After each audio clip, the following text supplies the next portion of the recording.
This week on Inside the Mind of a Hacker, guys, we're going to talk about keeping networks and businesses safe. And how on earth do we do that?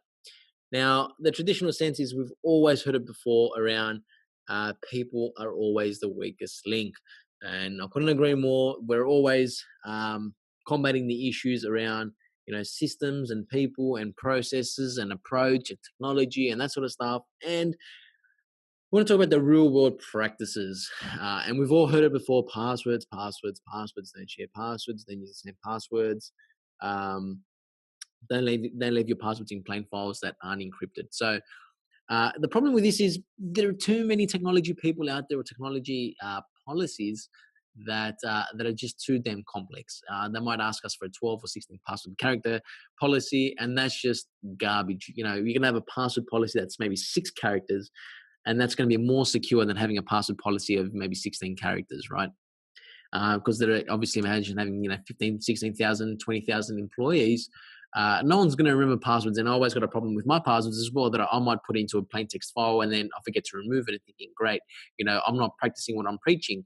So the problem with the passwords is maybe having a 6-character password policy, or using six characters is probably more sufficient. If number plates are the best form of passwords, I think, because if you have a number plate that says ABC123, that's going to be a better password than using password 123, or the traditional password 123. You might change your password from ABC 123 to @BC bang 23. And that's going to be a better password than the password that you're going to write down, because you can't remember it, and then you're going to leave it on your screen or your monitor, or leave it on your laptop somewhere. And that's essentially going to cause a problem. So obviously, we don't want to share passwords with anyone. We don't want to give anyone our passwords.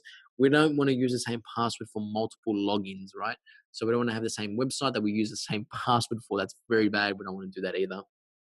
And of course, we don't want to leave our passwords in files that aren't encrypted, particularly because if the system gets compromised on here, and then you have all your passwords in a notepad or a file editor or whatever, then you've basically breached and you've compromised. It's not a good sign. So we don't want to do that. Then you want to think about your confidential data. If it's confidential information, you want to think about encryption. Do you want to encrypt it or not encrypt it? Do you want to think about your cloud provider? Do you want to put it into Amazon? Do you want to put it into Dropbox? Do you want to put it into Google Drive? Or do you want to put it in-house? You want to create you want to have a external hard drive, for example, that's encrypted, that's got biometrics and that sort of stuff. And you might want to think, do you want to actually leave it on your computer? Do you want to actually print it out? Or do you want to store it somewhere? Do you want to delete it, remove it from there, or that sort of stuff? So you need to have a quick think about this. How confidential is the information? Should it be on your system? If it's that confidential, it shouldn't be on your system. Especially if you want to put it into a cloud provider such as Dropbox or Google Drive or any of those other providers out there. These are huge companies, which means they're highly vulnerable to attacks. So if something that's confidential, you might not want to put it into a private cloud. You might want to keep it in-house and store it manually onto maybe your own device here, where you can see it, touch it, feel it, sort of a thing.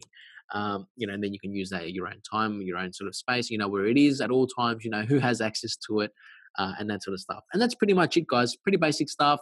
And I think that's how we secure stuff. It all starts with ourselves. We sort of need to think about the bad things that can happen, and then start reversing it from there. Guys, I hope you found this video a bit of value. I hope there's any comments or feedback. Please send that over to me. I'd love to hear any more. As always, you guys are always champs. Keep the questions coming. I love doing this and answering all your questions, guys. We'll see you on the episode next week. And next week's video is going to be so much fun. I can't wait to show you what we have in store. Guys, I'll catch you guys later.